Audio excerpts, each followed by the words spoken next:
ನಾರಾಯಣಂ ಸುರಗುರುಂ ಜಗದೇಕನಾಥಂ ಭಕ್ತಪ್ರಿಯಂ ಸಕಲಲೋಕನಮಸ್ಕೃತಂ ಚ ತ್ರೈಗುಣ್ಯವರ್ಜಿತಮಜಂ ವಿಭುಮಾದ್ಯಮೀಶಂ ವಂದೇ ಭವಘ್ನಮರಾಸುರಸಿದ್ಧವಂದ್ಯಂ ನಾರಾಯಣಂ ನಮಸ್ಕೃತ್ಯ ನರಂ ಚೈವ ನರೋತ್ತಮಂ ದೇವೀಂ ಸರಸ್ವತೀಂ ವ್ಯಾಸಂ ತತೋ ಜಯಮುದೀರಯೇ. ಸ್ವಸ್ತ್ಯಸ್ತು ಸತಾಂ. ಹರಿ ಓಂ. ಊರ್ಧ್ವಮೂಲಮಧಃ ಶಾಖಮಶ್ವತ್ಥಂ ಪ್ರಾಹುರವ್ಯಯಂ ಛಂದಾಂಸಿ ಯಸ್ಯ ಪರ್ಣಾನಿ ಯತ್ತಂ ವೇದ ಸ ವೇದವಿತ್ ಅಧಶ್ಚೋರ್ಧ್ವಂ ಪ್ರಸೃತಾಸ್ತಸ್ಯ ಶಾಖಾ ಗುಣಪ್ರವೃದ್ಧಾ ವಿಷಯಪ್ರವಾಳಾಃ ಅಧಶ್ಚ ಮೂಲಾನ್ಯನುಸಂತತ್ತಾನಿ ಕರ್ಮಾನುಬಂಧೀನಿ ಮನುಷ್ಯಲೋಕೆ ನ ರೂಪಮಸ್ಯೇಹ ತಥೋಪಲಭ್ಯತೆ ನಾಂತೋ ನ ಚಾದಿರ್ನಗ ಸಂಪ್ರತಿಷ್ಠಾ ಅಶ್ವತ್ಥಮೇನಂ ಸುವಿರೂಢಮೂಲಂ ಅಸಂಗಶಸ್ತ್ರೇಣ ದೃಢೇನ ಚಿತ್ವಾ. ನಾವು ಗೀತೆಯ ಈ 15ನೇ ಅಧ್ಯಾಯಕ್ಕೆ ಪ್ರವೇಶವನ್ನು ಮಾಡ್ತಾ ಇದ್ದೆವು. ಹಾಗೆ ಪ್ರವೇಶಿಸುವಾಗ ಅನೇಕ ಸಂಗತಿಗಳು ಅಲ್ಲಿ ಬಂದವು. ಅದರಲ್ಲಿ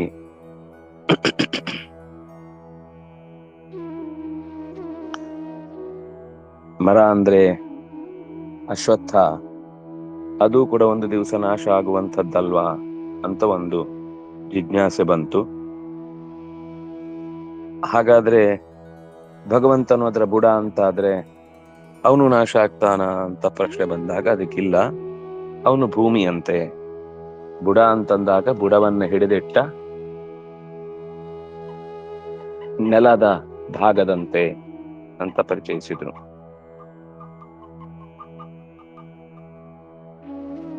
ಇನ್ನು ಮೂಲ ಅನ್ನೋದು ಉತ್ತಮ ಅನ್ನುವ ಅರ್ಥದಲ್ಲಿದೆ. ಆಮೇಲೆ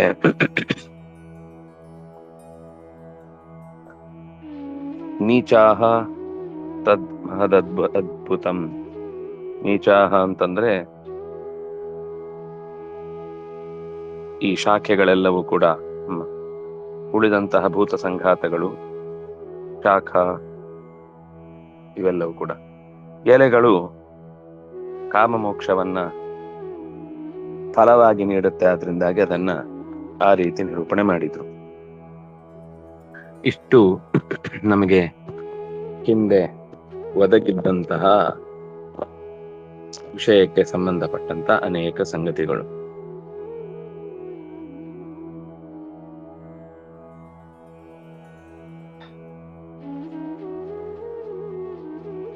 ಈಗ ವಾಪಸ್ಸು ಮತ್ತೆ 2ನೇ ಶ್ಲೋಕಕ್ಕೆ ನಾವು ಬಂದ್ರೆ, ಅಧಶ್ಚೋರ್ಧ್ವಂ ಪ್ರಸೃತಾಸ್ತಸ್ಯ ಶಾಖಾ ಗುಣಪ್ರವೃದ್ಧಾ ವಿಷಯ ಪ್ರಬಾಳಾಃ ಅಧಶ್ಚ ಮೂಲಾನ್ಯನುಸಂತತಾನಿ ಕರ್ಮಾನುಬಂಧೀನಿ ಮನುಷ್ಯಲೋಕೆ. ಮೇಲೆ ಕೆಳಗೆ 2 ಭಾಗಗಳಿಗೆ ವಿಸ್ತಾರವಾಗಿ ವ್ಯಾಪಿಸಿಕೊಂಡ ಈ ಶಾಖೆಗಳು ಸತ್ವರಜಸ್ತಮಸ್ಸು ಅನ್ನೋ ಗುಣಗಳಿಂದ ಚೆನ್ನಾಗಿ ಕೊಬ್ಬಿ ನಿಂತಿದ್ದಾವೆ. ವಿಷಯಗಳೆಂಬಂತಹ ಚಿಗುರುಗಳನ್ನು ಹೊತ್ತ ಅಧೋಭಾಗದಲ್ಲಿರುವಂತಹ ಬೇರನ್ನು ಕೂಡ ವ್ಯಾಪಿಸಿಕೊಂಡು ಈ ಕರ್ಮದ ಬಿಳಲುಗಳು ಮನುಷ್ಯನ ವ್ಯವಸ್ಥೆಯನ್ನ ಅತ್ಯಂತ ಆಳವಾಗಿ ಹಬ್ಬಿಕೊಂಡಿದೆ ಅಂತ ಹೇಳ್ತಾ ಬಂದ್ರು. ಅವ್ಯಕ್ತೇಪಿ ಸೂಕ್ಷ್ಮ ರೂಪೇಣ ಸಂತಿ ಶರೀರಾದೌ ಚ ಭೂತಾನಿ ಇತ್ಯತಶ್ಚೋರ್ಧ್ವಂ ಚ ಪ್ರಸೃತಾಃ. ಈ ಅವ್ಯಕ್ತ ಅನ್ನೋದು ಅತ್ಯಂತ ಸೂಕ್ಷ್ಮವಾಗಿ ಎಲ್ಲ ಕಡೆ ತುಂಬಿಕೊಂಡು ನಿಂತಿದೆ. ಶರೀರದ ಎಲ್ಲಾ ಭಾಗಗಳು ಅಂದ್ರೆ ಜಗತ್ತು ಅನ್ನುವ ಶರೀರದ ವ್ಯಾಪ್ತಿಯಲ್ಲೂ ಕೂಡ ಎಲ್ಲಾ ಕಡೆ ತುಂಬಿಕೊಂಡಿದೆ. ಪ್ರಪಂಚದ ಶರೀರದ ವ್ಯಾಪ್ತಿಯಲ್ಲೂ ಕೂಡ ಎಲ್ಲಾ ಭೂತಗಳನ್ನು ವ್ಯಾಪಿಸಿಕೊಂಡಿದೆ. ಅದಶ್ಚ ಊರ್ಧ್ವಂಚ, ಮೇಲೆ ಕೆಳಗೆ 2 ಭಾಗಗಳಲ್ಲಿ ತುಂಬಿಕೊಂಡಿದೆ ಅನ್ನೋದನ್ನ ಹೇಳಿದ್ರು. ಊರ್ಧ್ವಂಚ ಪ್ರಸೃತಾಃ ಗುಣೈಃ ಸತ್ವಾದಿಭಿಃ. ಸತ್ವರಜಸ್ತಮಸ್ಸು ಅನ್ನೋ ಗುಣಗಳಿಂದ ಪ್ರವೃದ್ಧ ತುಂಬಿಕೊಂಡಿದೆ, ಕೊಬ್ಬಿಕೊಂಡಿದೆ. ಪ್ರತೀತ ಮಾತ್ರ ಸುಖತ್ವಾತ್ ಪ್ರವಾಳಾಹ ವಿಷಯಾಹ. ಅದು ಹಾಗೆ ಯಾಕೆ ಹೇಳಿದ್ರು? ಪ್ರವಾಳ ಅಂತನ್ನುವ ಶಬ್ದ ಅಂದ್ರೆ ಈ ಸುಖ ಅಂತ ಮೇಲ್ನೋಟಕ್ಕೆ ಅನ್ನಿಸ್ತಿರುತ್ತೆ, ಆದ್ರೆ ಅದು ತಿಂದು ಹೊಟ್ಟೆ ಹಾಳಾದ್ಮೇಲೆ ದುಃಖನೇ ಇರುತ್ತೆ ಅದರಲ್ಲಿ. ವ್ಯಕ್ತಿಯೊಬ್ಬನ ಸಹವಾಸ ಆರಂಭದಲ್ಲಿ ಹೊಸ್ತು ಅಂತ ಅನಿಸಿದಾಗ ತುಂಬಾ ವಿಶೇಷ ಅನ್ಸುತ್ತೆ. ಅಲ್ಲಿ ಗುಣ ಇಲ್ಲದೆ ಹೋದಾಗ ಅಥವಾ ನಾವು ಅಂದುಕೊಂಡಂತಹ ವ್ಯಕ್ತಿತ್ವ ಇಲ್ಲದೆ ಹೋದಾಗ ಸಹಿಸಿಕೊಳ್ಳುವುದೇ ಒಂದು ದೊಡ್ಡ ಕಷ್ಟದ ಸಂಗತಿ ಆಗಿರುತ್ತೆ. ಅಥವಾ ಒಂದು ವಸ್ತು ಭಾರಿ ಅದರಿಂದ ಲಾಭ ಆಗುತ್ತೆ ಅಂತ ಅನ್ಕೊಂಡಿರ್ತಾನೆ, ಆದ್ರೆ ಆ ವಸ್ತುವಿನಿಂದ ಕೆಲಸ ಆಗುವುದಕ್ಕಿಂತ ಹೆಚ್ಚು ಉಪದ್ರವವೇ ಆಗ್ತಾ ಇರುತ್ತೆ. ಅದನ್ನ ಜೋಡಿಸಿಡು, ತೆಗ್ದಿಡು, ಕ್ಲೀನ್ ಮಾಡು, ಒಂದಕ್ಕೆ 10 ಕೆಲಸ ಆಗಿರುತ್ತೆ. ಹೇಳುವಾಗ ಅದು ಬಹಳ ಉಪಕಾರಿ ಅಂತನ್ನೋ ತರ ಇರುತ್ತೆ. ಹೀಗೆ ಪ್ರವಾಳ ಅಂದ್ರೆ ಪ್ರತೀತಿ ಮಾತ್ರ ಸುಖ, ಮೇಲ್ನೋಟಕ್ಕೆ ಅದು ಸುಖ ಅಂತ ಅನ್ನುವ ಹಾಗೆ ಬಹಳ ಒಳ್ಳೆಯ ಪ್ರಮೋಟ್ ಮಾಡಿರ್ತಾರೆ. ಆದ್ರೆ ಅದರಿಂದ ಆ ಕೆಲಸಕ್ಕೆ ಅದು ಸ್ವಲ್ಪ ಉಪಕಾರಕ ಅಂತ ಅನ್ಸಿದ್ರು ಅದರ ಪರಿಣಾಮ, AC ತುಂಬಾ ಒಳ್ಳೇದು ಅಂತಾರೆ, ಆದ್ರೆ ಪ್ರಕೃತಿಗೆ ಅದರಷ್ಟು ಹಾನಿ ಮತ್ತು ಎದೆಗೂಡಿಗೆ ಅದರಿಂದ ಆಗುವ ಹಾನಿ ಆಮೇಲೆ ಗೊತ್ತಾಗುತ್ತೆ. ಆಮೇಲೆ ಈ ವ್ಯವಸ್ಥೆನ ನಾವೇ ಸುಖವನ್ನು ಕೊಂಡ್ಕೊಳ್ಳುವ ಹೆಸರಿನಲ್ಲಿ ದುಃಖವನ್ನು ಕೊಂಡ್ಕೊಂಡು ಆಸ್ಪತ್ರೆಯಲ್ಲಿ ಮಲಗುವುದಾಗತ್ತೆ. ಅಂದ್ರೆ ಕೆಲವೊಂದ್ಸಲ ಕೆಲವು ವಿಷಯಗಳು ನಮಗೆ ಸ್ವಲ್ಪ ಹೌದು ಅಂತ ಗೊತ್ತಿದ್ರು ಕೂಡ ಇದನ್ನ ತಪ್ಪಿಸಿಕೊಳ್ಳಿಕ್ ಆಗುದಿಲ್ಲ ಅನ್ನುವ, ಅಥವಾ ಈ ಕೆಟ್ಟ ಪರಿಸ್ಥಿತಿಯನ್ನ ನಮ್ಮ ಹತ್ರ ಎದುರಿಸ್ಲಿಕ್ಕೆ ಆಗಲ್ಲ ಅನ್ನುವ ಭಯದಿಂದ ಒಪ್ಪಿಕೊಂಡು ಮುಂದೆ ಹೋಗುವುದಾಗುತ್ತೆ. ಅದರಿಂದ ಪ್ರಾತೀತಿಕ ಮಾತ್ರ ಸುಖ, ಅದು ಹೊರಗಿನಿಂದ ಮೇಲ್ನೋಟಕ್ಕೆ ಸುಖ ಅನ್ನಿಸ್ತಿರುತ್ತೆ, ಅದರಿಂದ ಅನೇಕ ದುಷ್ಪರಿಣಾಮಗಳಿರ್ತವೆ. ಅದನ್ನ ಪ್ರವಾಳ, ಚಿಗುರೆಲೆ ಅನ್ನೋ ತರ ಮರಗಳಲ್ಲಿ ಕಾಣಿಸುತ್ತೆ. ಮೂಲಾನಿ ಭಗವದ್ರೂಪಾದೀನಿ. ಮೂಲ ಅಂದ್ರೆ ಎಲ್ಲದಕ್ಕೂ ಆಧಾರಭೂತವಾದ ಶಕ್ತಿ, ಅದು ಭಗವಂತನ ರೂಪಗಳೇ. ಅದಕ್ಕೆ ಅಧಶ್ಚ ಮೂಲಾನಿ ಅನುಸಂತತಾನಿ. ಮೂಲಾನಿ ಅಂದ್ರೆ ಮುಖ್ಯವಾದಂತಹ ಆಧಾರ ರೂಪಗಳು. ಭಗವಾನಪಿ ಕರ್ಮಾನುಬಂಧೇನ ಹಿ ಫಲಂ ದದಾತಿ. ಮೂಲಗಳು ಅಂದ್ರೆ 2 ಅರ್ಥದಲ್ಲಿದೆ. ಬೇರು ತನ್ನ ಅಸ್ತಿತ್ವವನ್ನ ಮರದ ಉಳಿವಿಗಾಗಿ ಹಿಡ್ಕೊಂಡಿರುತ್ತೆ, ಅಲ್ಲೇ ಭಗವಂತನ ರೂಪಗಳು ಇರ್ತವೆ. ಕರ್ಮಾನುಬಂಧೀನಿ, ಈ ಮರವನ್ನ ಕರ್ಮದ ಅನುಬಂಧದಿಂದ, ಕರ್ಮದ ವ್ಯವಸ್ಥೆಯಿಂದ ಒಪ್ಪಿಕೊಳ್ಳಲಾಗುತ್ತೆ. ಕರ್ಮಾನುಬಂಧೀನಿ ಮನುಷ್ಯ ಲೋಕೆ. ಭಗವಂತನು ಕೂಡ ಪ್ರತಿಯೊಬ್ಬ ಜೀವಿಯ ಅವನವನ ಕರ್ಮಕ್ಕನುಸಾರವಾಗಿಯೇ ಫಲವನ್ನು ಕೊಡ್ತಾನೆ ಹೊರತು ತನಗಿಷ್ಟ ಬಂತು, ತನ್ನ ಭಕ್ತನಾಗಿದ್ದಾನೆ ಇವನು, ತನ್ನ ವ್ಯವಸ್ಥೆಯಲ್ಲಿ ತನಗೆ ತುಂಬಾ ಮರ್ಯಾದೆ ಕೊಟ್ರೆ ನನಗೆ ಖುಷಿ ಆಗುತ್ತೆ ಅಂತ ಯಾರನ್ನೂ ಕೂಡ ಭಗವಂತ ಸ್ವೀಕರಿಸುವಂಥದ್ದಲ್ಲ. ಅವರ ಕರ್ಮದಲ್ಲಿ ಭೋಗ ಇದ್ರೆ ಅದನ್ನು ಕೊಡ್ತಾನೆ, ಭೋಗ ಇಲ್ಲ ಅಂದ್ರೆ ಎಂದಿಗೂ ಕೂಡ ಅಂಥದ್ದನ್ನ ಒದಗಿಸುವುದಿಲ್ಲ. ಕರ್ಮಾನುಬಂಧೇನ ಹಿ ಫಲಂ ದದಾತಿ ತಥಾಚ ಬಾಲ್ಲವೇಯ ಶಾಖಾಯ. ಇಷ್ಟು ಹೇಳಿದ್ದನ್ನ ಎಲ್ಲವನ್ನೂ ಕೂಡ ಬಾಲ್ಲವೇಯ ಶಾಖೆಯಲ್ಲಿ ಏನ್ ಹೇಳಿದ್ದಾರೋ ಅದನ್ನ ನಿರೂಪಣೆ ಮಾಡ್ತಾ ಇದ್ದಾರೆ. ಬ್ರಹ್ಮವಾ ಅಸ್ಯ ಪೃಥಂಗ್ ಮೂಲಂ ಪ್ರಕೃತಿಸ್ಸ ಮೂಲಂ ಸತ್ವಾದಯೋ ಅರ್ವಾಚೀನ ಮೂಲಂ ಭೂತಾನಿ ಶಾಖಶ್ಚಂದಾಂಸಿ ಪತ್ರಾಣಿ ದೇವನೃತಿರ್ಯಂಶ್ಚ ಶಾಖಾಃ ಪತ್ರೇಭ್ಯೋ ಹಿ ಫಲಂ ಜಾಯತೆ ಮಾತ್ರಾ ಶಿಫಾ ಮುಕ್ತಿಃ ಫಲಮುಂ ಅಮುಕ್ತಿಃ ಫಲಂ ಮೋಕ್ಷೋ ರಸೋ ವ್ಯಕ್ತೋ ಚ ಶಾಖಾ ವ್ಯಕ್ತೇ ಚ ಶಾಖಾ ಅವ್ಯಕ್ತೇ ಚ ಮೂಲಂ ಏಷೋಶ್ವತ್ಥೋ ಗುಣಾಲೋಲಪತ್ರಃ ನ ಸ್ಥೀಯತೆ ನ ಹ್ಯೇಷ ಕದಾಚನ ಅನ್ಯಥಾ ಜಾಯತೆ ನಾನ್ಯಥಾ ಜಾಯತೆ ಇತಿ ಚ. ಬಾಲ್ಲವೆಯ ಶಾಖೆಯ ಮಾತು. ಅಸ್ಯ ಬ್ರಹ್ಮ ಪೃಥಂಗ್ ಮೂಲಂ. ಮೂಲ ಅಂದಾಗ 2 ಇದೆ. ಒಂದು ಮರದ್ದೇ ಬೇರು, ಇನ್ನೊಂದು ಮೂಲ ಅಂದ್ರೆ ಬೇರಿಗೆ ಅಂಟಿಕೊಂಡು ಅದಕ್ಕೆ ರಕ್ಷಣೆಯನ್ನು ನೀಡುತ್ತಾ ಇರುವಂತಹ ಭೂಮಿಯ ಭಾಗ. ಅದು ಮರಕ್ಕಿಂತ ಬೇರೆಯಾಗಿದೆ. ಅದಕ್ಕೆ ಶಬ್ದವನ್ನು ಸ್ಪಷ್ಟ ಬಳಸಿಬಿಟ್ರು. ಪೃಥಂಗ್ ಮೂಲಂ. ಬ್ರಹ್ಮವಾ ಅಸ್ಯ ಪೃಥಂಗ್ ಮೂಲಂ. ಈ ಜಗತ್ತಿಗೆ ಪೃಥಕ್, ಪ್ರತ್ಯೇಕವಾದ ಮೂಲವಾಗಿದ್ದಾನೆ. ಪ್ರಕೃತಿಯು ಕೂಡ ಮೂಲವೇ, ಅದು ಸಮೂಲಂ. ಸತ್ವರಜಸ್ತಮಸ್ಸು ಗುಣಗಳ ಪ್ರಭಾವವನ್ನು ಇಟ್ಟುಕೊಂಡಿರುವಂತಹ ಅರ್ವಾಚೀನ ಮೂಲಂ.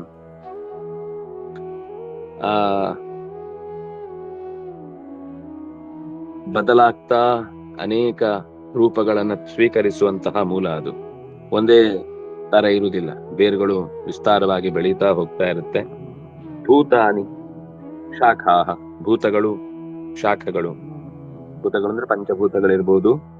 ಮುಖ್ಯವಾಗಿ ಇಲ್ಲಿ ಭೂತಾನಿ ಅಂತಂದ್ರೆ ಜೀವರಾಶಿಗಳು. ಜೀವರಾಶಿಗಳೆಲ್ಲ ಈ ಮರದ ಶಾಖೆಗಳು ಬೇಕಾದಷ್ಟಿದೆ. ಬುಡ ಒಂದೇ ಇರುತ್ತೆ, ಅದಕ್ಕೆ ನೆಲನು ಒಂದೇ ಇರುತ್ತೆ. ಆದ್ರೆ ಮೇಲಕ್ಕೆ ಹೋದಾಗ ಬಿಸಿಲು ಶಾಖೆಗಳು ಟೊಂಗೆಗಳು ಹೊಡೆದು ವಿಸ್ತಾರವಾಗಿ ಬೆಳೆದು ಭೂತಗಳ ರಾಶಿ, ಜೀವರಾಶಿಗಳ ಪ್ರಪಂಚವನ್ನೇ ಅದು ತೆರೆದು ತೋರಿಸುತ್ತೆ. ಛಂದಾಂಸಿ ಪರ್ಣಾನಿ. ಈ ಮರದ ಎಲೆಗಳು ಯಾವುದು ಅಂತಂದ್ರೆ ಛಂದಾಂಸಿ, ವೇದಗಳ ಎಲೆಗಳು. ದೇವತರಿಯಂಗ್ ಶಾಖಾ, ಅದರ ಶಾಖೆಗಳನ್ನ ಭೂತಾನಿ ಅಂತ ಹಿಂದೆ ಬಿಡಿಸಿ ಹೇಳಿದ್ರು. ಅದು ಏನೇನು ಅಂದ್ರೆ ದೇವತೆಗಳೂ ಕೂಡ ಈ ಮರದ ಶಾಖೆ, ಮನುಷ್ಯರು ಕೂಡ ಈ ಮರದ ಶಾಖೆ. ಅಷ್ಟೇ ಅಲ್ಲ, ಈ ತಿರಿಯಂಗ್ ಜೀವರಾಶಿಗಳು ಉಳಿದಂತೆ ಅಡ್ಡಕ್ಕೆ ಸಾಗುವಂತಹ ಅನೇಕ ತರದ ಜಗತ್ತಿನ ವೈವಿಧ್ಯ ಏನಿದೆ, ಜೀವ ವೈವಿಧ್ಯ, ಅದೂ ಕೂಡ ಶಾಖೆಗಳೇ. ಪತ್ರೇಭ್ಯೋ ಹಿ ಫಲಂ ಜಾಯತೆ, ಪತ್ರಗಳಿಂದಲ್ಲವೇ ಫಲಗಳು ಹುಟ್ಟುವಂಥದ್ದು. ಹಾಗಾಗಿ ಆ ಫಲವನ್ನ ಕೊಡುವಂತಹ ಎಲೆಯಾಗಿ ವೇದಗಳನ್ನ ಉಲ್ಲೇಖ ಮಾಡಿದ್ರು. ಯಾಕೆಂದ್ರೆ ವೇದದಿಂದಲೇನೆ ಮನುಷ್ಯನಿಗೆ ಅವನವನಿಗೆ ಬೇಕಾಗಿರುವಂತಹ ಆಸೆಗಳನ್ನ ಈಡೇರಿಸಿಕೊಳ್ಳಿಕ್ಕೆ ಬೇಕಿರುವ ದಾರಿಗಳನ್ನ ತೋರಿಸಿಕೊಟ್ಟಿದೆ. ಹಾಗಾಗಿ ಎಲೆಗಳಿಂದ ಫಲ ಸಿಗುವಂತೆ ವೇದಗಳಿಂದ ಫಲವನ್ನ ಪಡೆಯುವುದು ಸಾಧ್ಯವಾಗಿದೆ. ಮಾತ್ರಾಹ ಶಿಫಾಹ, ಮಾತ್ರಾಹ ಅಂದ್ರೆ ಶಬ್ದ ಸ್ಪರ್ಶ ರೂಪ ರಸಗಂಧ ಅನ್ನೋದೆಲ್ಲ ಬಿಳಲುಗಳು. ಈ ಬಿಳಲುಗಳಿಂದ ಮತ್ತೆ ಭೂಮಿಗೆ ಅದು ಸ್ಪರ್ಶ ಆಗತ್ತೆ, ಮರ ವಿಸ್ತಾರವಾಗಿ ಬೆಳಿಲಿಕ್ಕೆ ಶುರುವಾಗುತ್ತೆ. ವಿಷಯ ಪದಾರ್ಥಗಳಿಂದ ಮತ್ತಷ್ಟು ಭೂಮಿಗೆ ಅಂಟಿಕೊಳ್ಳುವುದು ಗಟ್ಟಿ ಆಗ್ತಾ ಹೋಗುತ್ತೆ. ಎಷ್ಟು ತುಂಬಾ ಚೆನ್ನಾಗಿದೆ ಈ ಚಿಂತನೆ. ಬಿಳಲುಗಳು ಒಂದು ಕೊನೆಗೆ ನಿಮ್ಗೆ ಈ ದೊಡ್ಡ ಆಲದ ಮರಕ್ಕೆ ನೋಡಿದ್ರೆ ಅದು ಆಲದ ಮರದಲ್ಲಿ ಕೊನೆಗೆ ಬುಡ ಯಾವುದು ಅಂತಾನೆ ಗೊತ್ತಾಗಲ್ಲ, ಎಲ್ಲವೂ ಬುಡದಂತೆ ಗಟ್ಟಿಯಾಗ್ಬಿಟ್ಟಿರುತ್ತೆ. ಈ ವಿಷಯ ಪದಾರ್ಥಗಳು ಒಂದ್ಸರ್ತಿ ಒಬ್ಬನ ಮನುಷ್ಯನ ಮನಸ್ಸಿನಲ್ಲಿ ಮೂಡಿತು ಅಂತಂದ್ರೆ ಅದು ನೆಲದ ಕಡೆಗೆ ಹೋಗುದು, ಮೇಲೆ ಆಕಾಶಕ್ಕೆ ಹೋಗಲ್ಲ. ನೆಲದ ಕಡೆಗೆ ಹೋಗುದು ಅಂದ್ರೆ ಮರವನ್ನ ಇನ್ನು ಕೀಳ್ಲಿಕ್ಕೆ ಸಾಧ್ಯ ಇಲ್ಲ ಅನ್ನುವ ಹಾಗೆ. ಅಂದ್ರೆ ಸಾಂಸಾರಿಕ ಆಸಕ್ತಿಯನ್ನ ಬಿಡ್ಲಿಕ್ಕೆ ಸಾಧ್ಯ ಇಲ್ಲ ಅನ್ನುವ ಹಾಗೆ ಅದು ಮತ್ತೆ ಮತ್ತೆ ಮತ್ತೆ ಭೂಮಿಯತ್ತ ಬಲ ಮಾಡುತ್ತೆ. ಆತ್ಮಾರ್ಥೇ ಪೃಥಿವೀಂ ತ್ಯಜೇತ್ ಅಂತ ತಾನೆ ಮಾತು. ಆತ್ಮಕ್ಕಾಗಿ ಪೃಥಿವಿಯನ್ನು ತ್ಯಾಗ ಮಾಡಬೇಕು ಅಂತ. ಪೃಥಿವಿ ತ್ಯಾಗ ಮಾಡಬೇಕಂದ್ರೆ ಭೂಮಿ ಬಿಟ್ಟು ಹೋಗುದು ಅಂತಲ್ಲ, ಭೂಮಿಯ ಮೇಲಿನ ಅನಿವಾರ್ಯತೆ, ನನಗೆ ಇಲ್ಲೇ ಇರಬೇಕು ಅಂತನೋ ಅಥವಾ ಇದೇ ನನ್ನ ಜೀವನದ ಆದರ್ಶ ಅಂತನೋ, ಇದು ಬಿಟ್ಟು ಬೇರೆ ಬದುಕೇ ಇಲ್ಲ ಅಂತನೋ, ಅಥವಾ ಇದು ಇಲ್ಲದೆ ಇದ್ರೆ ನನಗೆ ಬದುಕಲಿಕ್ಕೆ ಸಾಧ್ಯ ಇಲ್ಲ ಅನ್ನುವಂತಹ ತೀವ್ರವಾದಂತಹ ವ್ಯಥೆಯೋ, ಇದೆಲ್ಲವೂ ಕೂಡ ಅಪಾಯಕಾರಿ. ಹಾಗಾಗಿ ಈ ಶಿಫಾಹ ವಿಷಯ ಪದಾರ್ಥಗಳು ಶಬ್ದದಿಂದ ಇರ್ಬೋದು, ರೂಪದಿಂದ ಇರ್ಬೋದು, ಅಥವಾ ಯಾವುದೇ ಒಂದು ವಸ್ತುವಿನಿಂದಲೂ ಕೂಡ ನಮಗೆ ಈ ನೆಲದ ಬಾಂಧವ್ಯ ಗಟ್ಟಿ ಆಗ್ತಾ ಹೋಗುತ್ತೆ. ಅದು ಶಿಫಾಹ. ಮುಕ್ತಿ ಫಲಂ, ಅಮುಕ್ತಿ ಫಲಂ. ಎರಡು ಫಲ ಯಾವುದು ಅಂದ್ರೆ ದುಃಖವೇ ಅನುಭವಿಸುವುದು ಅಂತಾದಾಗ ಅಮುಕ್ತಿ, ಸುಖವನ್ನೇ ಅನುಭವಿಸುವುದು ಅಂತಾದ ಮುಕ್ತಿ. ಅವನು ಇದರಿಂದ ವೇದ ಎರಡೂ ರೀತಿಯ ಚಿಂತನೆಗಳನ್ನ ಹಾಕಿಕೊಟ್ಟಿದೆ. ದುಷ್ಟರು ಅದನ್ನ ದುಷ್ಕಾರ್ಯಕ್ಕಾಗಿ ಬಳಸ್ತಾರೆ, ಸಜ್ಜನರು ಆತ್ಮದ ಉದ್ಧಾರಕ್ಕಾಗಿ ಬಳಸ್ತಾರೆ. ಹಾಗಾಗಿ ಮುಕ್ತಿ ಮತ್ತು ಅಮುಕ್ತಿ ಅನ್ನೋದು ಎರಡೂ ಕೂಡ ಈ ಮರದಿಂದ ಸಿಗುವಂತಹ ಫಲ. ಕೆಲವು ಕೊಳೆತ ಹಣ್ಣು, ಕೆಲವು ಶುದ್ಧ ಹಣ್ಣು ಅಂತೂ ಸಿಗುತ್ತೆ. ಪ್ರತಿಯೊಬ್ಬನಿಗೂ ಅವನವನಿಗೆ ಬೇಕಾದ ಹಣ್ಣನ್ನ ಈ ಮರ ಕೊಡುತ್ತೆ. ನಾರಾಯಣ. ರಸಃ ಮೋಕ್ಷೋ ರಸಃ, ಅಮೋಕ್ಷೋ ರಸಃ, ಅವ್ಯಕ್ತೇ ಚ ಶಾಖಾ, ವ್ಯಕ್ತೇ ಚ ಶಾಖಾ, ಅವ್ಯಕ್ತೇ ಚ ಮೂಲಂ, ವ್ಯಕ್ತೇ ಚ ಮೂಲಂ. ಏಷೋಶ್ವತ್ಥಃ. ಅಶ್ವತ್ಥದ ಪರಿಚಯವನ್ನು ಮಾಡಿಕೊಡ್ತಾ, ಕೆಲವೊಮ್ಮೆ ಹಣ್ಣುಗಳು ಕಾಣಿಸ್ತವೆ, ಕೆಲವೊಮ್ಮೆ ಕಾಣಿಸಲ್ಲ. ರಸವಂತಿಕೆಯಾದ ಹಣ್ಣುಗಳು ಅಂತ ಅನ್ಸುತ್ತೆ, ಕೆಲವು ರಸ ಇಲ್ಲದೆ ಕೇವಲ ಅದು ಒಂದು ಹಣ್ಣಿನ ಲಕ್ಷಣಗಳಿಂದ ಕೂಡಿರುವಂತದ್ದು ಮಾತ್ರ ಆಗಿರುತ್ತೆ, ಆದ್ರೆ ಅದು ಹಣ್ಣಾಗಿರುವುದಿಲ್ಲ. ಶಾಖಾ, ಮರಗಳು ಅದರ ಶಾಖೆಗಳು ಕೂಡ ಹಾಗೇನೆ, ಕೆಲವು ವ್ಯಕ್ತವಾಗಿ ಕಾಣುತ್ತೆ, ಕೆಲವು ಕಾಣಲ್ಲ. ಅಂದ್ರೆ ನಮಗೆ ಕಣ್ಣಿಗೆ ಕಾಣಿಸಿದಷ್ಟೇ ಪ್ರಪಂಚ ಇರುವುದಲ್ಲ ಅಂತ. ಮರದಲ್ಲಿ ನಾವು ಹೀಗೆ ನೋಡುವಾಗ ಅದರ ಒಂದು ಭಾಗದ ಗೆಲ್ಲುಗಳು ಮಾತ್ರ ಕಾಣುತ್ತವೆ, ಇನ್ನೆಷ್ಟೋ ಇರ್ತವೆ. ನಾವು ಎಲ್ಲವನ್ನು ನೋಡ್ಲಿಕ್ಕೆ ಆಗುದಿಲ್ಲ. ಇದು ನಮ್ಮ ಸುತ್ತ ಇರುವಂತಹ ಮರಗಳು, ಅದಕ್ಕೊಂದು ಪ್ರದಕ್ಷಿಣೆ ಹಾಕ್ಲಿಕ್ಕೆ ಆಗುತ್ತೆ ಅಂದ್ರೆ ಹೆಚ್ಚು ಕಾಣುತ್ತೆ. ಆದ್ರೆ ಈ ಪ್ರಪಂಚ ಅನ್ನುವಂತಹ ಮರ ನಾವು ನೋಡಿದಷ್ಟು ಆಳ ಜಾಸ್ತಿ, ನಾವು ನೋಡಿದಷ್ಟು ವ್ಯಾಪ್ತಿ ಜಾಸ್ತಿ. ಹಾಗಾಗಿ ಅದನ್ನ ಸುಲಭದಲ್ಲಿ ಅರ್ಥ ಮಾಡ್ಕೊಳ್ಳಿಕ್ ಆಗುವಂತಹದ್ದಲ್ಲ. ಒಂದಿಷ್ಟು ವ್ಯಕ್ತ, ಒಂದಿಷ್ಟು ಅವ್ಯಕ್ತ. ಮಣ್ಣು ಸತ್ವರಜಸ್ತಮಸ್ಸು ಗುಣಗಳ ಪ್ರಭಾವವು ಹಾಗೇನೆ, ಅದು ನಮಗೆ ವ್ಯಕ್ತ ಅಂತ ನಾವು ಅನ್ಕೊಳ್ತೇವೆ, ಆದ್ರೆ ಪೂರ್ತಿ ವ್ಯಕ್ತವಾಗಿ ಅದು ಕಾಣುವುದೇ ಇಲ್ಲ. ಒಟ್ಟು ಇದು ಅಶ್ವತ್ಥ. ಅಶ್ವತ್ಥ ಅಂದ್ರೆ ಒಂದೇ ತರ ಇಲ್ಲದೆ ಇರೋದು. ಅದಕ್ಕೆ ವ್ಯಕ್ತ ಅವ್ಯಕ್ತ, ರಸವು ಕೂಡ ಹಾಗೆ, ಶಾಖೆಯೂ ಕೂಡ ಹಾಗೆ ಅಂತ ಬಿಡಿಸಿ ಹೇಳಿದ್ದು.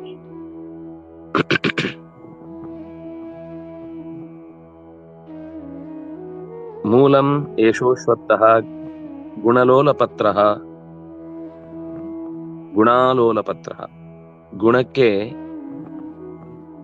ಈ ಎಲೆಗಳು ಇನ್ನಷ್ಟು ಹೆಚ್ಚಿನ ರಂಗುರಂಗಾದ ಚಿಗುರೆಲೆಗಳಾದ್ರಿಂದಾಗಿ ಆಸಕ್ತಿಯಿಂದ ಬೇರೆ ಕಡೆಗೆ ಎಳೆಯುವ ಸಾಧ್ಯತೆಗಳಿರ್ತವೆ. ಅಂದ್ರೆ ವೇದವಾದ ರತಃ ಪಾರ್ಥ ನಾಣ್ಯದ ಸ್ಥಿತಿವಾದಿನ ಯಾಮಿಮಾ ಪುಷ್ಪಿತಾಂ ವಾಚಂ ಪ್ರವದಂತ್ಯ ವಿಪಶ್ಚಿತಃ ಅನ್ನುವ ಮಾತುಗಳಲ್ಲಿ ವೇದವಾದ ರತರಾಗಿ ಮೇಲಿನ ಪುಷ್ಪದ ಆಸೆಗಳನ್ನೇ ವೇದಗಳಿಂದ ಪಡೆಯುವಂತವ್ರು ಇರ್ತಾರೆ. ಅವರಿಗೆ ಅದು ಗುಣಗಳ ಪ್ರಭಾವವನ್ನು ಕೊಡುತ್ತೆ. ನ ಸ್ಥೀಯತೆ. ಅಶ್ವತ್ಥ ಅಂದ್ರೆ ಏನು? ಅದು ಒಂದು ಕಡೆ ನಿಲ್ಲುವುದೇ ಇಲ್ಲ. ಆಲೋಲ ಪತ್ರ, ನಿರಂತರ ಗುಣಗಳು ಒಂದು ಕಡೆ ಮನಸ್ಸನ್ನ ನಿಲ್ಲಿಕ್ ಬಿಡುವುದಿಲ್ಲ. ವೇದವನ್ನು ಓದಿ ಹೀಗೆ ಫಲ ಪಡಿಬೇಕು ಅಂತ ಅನ್ನೋಷ್ಟರಲ್ಲಿ ಇನ್ನೊಂದ್ ತರದ ವೇದ ನಮ್ಮ ಬದುಕಿನ ಕಷ್ಟಗಳಿಗೆ ಪರಿಹಾರವನ್ನ ಕಾಣುವಂತಹ ಸೂತ್ರವನ್ನ ಕೊಟ್ಟಿತು ಅನ್ನುವ ಕಾರಣಕ್ಕಾಗಿ ಅದನ್ನೇ ಆಸೆ ಪಡುವುದಕ್ಕೆ ಶುರು ಮಾಡುತ್ತೆ. ಹೀಗೆ ಗುಣಲೋಲ ಪತ್ರ ನಸ್ಥೀಯತೆ ನನಸ್ಥೀಯತೆ. ಕೆಲವೊಂದ್ಸರ್ತಿ ನಮಗೆ ಪ್ರಪಂಚವನ್ನ ಏನು ಬೇಡ ಅಂತ ಅನ್ನುವ ಹಾಗೆ ಕಾಣುವಂತ ಸ್ಥಿತಿ ಇರುತ್ತೆ. ನಶ್ಯೇಷ ಕದಾಚನ ನಾನ್ಯಥಾ ಜಾಯತೆ ನಾನ್ಯಥಾ ಜಾಯತೆ. ಏಷಃ ಕದಾಚನ, ಇದಕ್ಕಿಂತ ಬೇರೆಯಾಗಿ ಅಶ್ವತ್ಥದ ಮರವನ್ನ ನಾವು ಪರಿಚಯಿಸಿಕೊಳ್ಳಿಕ್ ಸಾಧ್ಯ ಇಲ್ಲ ಅಂತ ಹೀಗೆ ಅತ್ಯಂತ ವಿಸ್ತಾರವಾಗಿ ವೇದವೇ ಹೇಳಿದ ಮಾತನ್ನ ಈ ಹಿನ್ನೆಲೆಯಲ್ಲಿ ನಮಗೆ ಪರಿಚಯಿಸಿಕೊಟ್ಟಿದ್ದಾರೆ.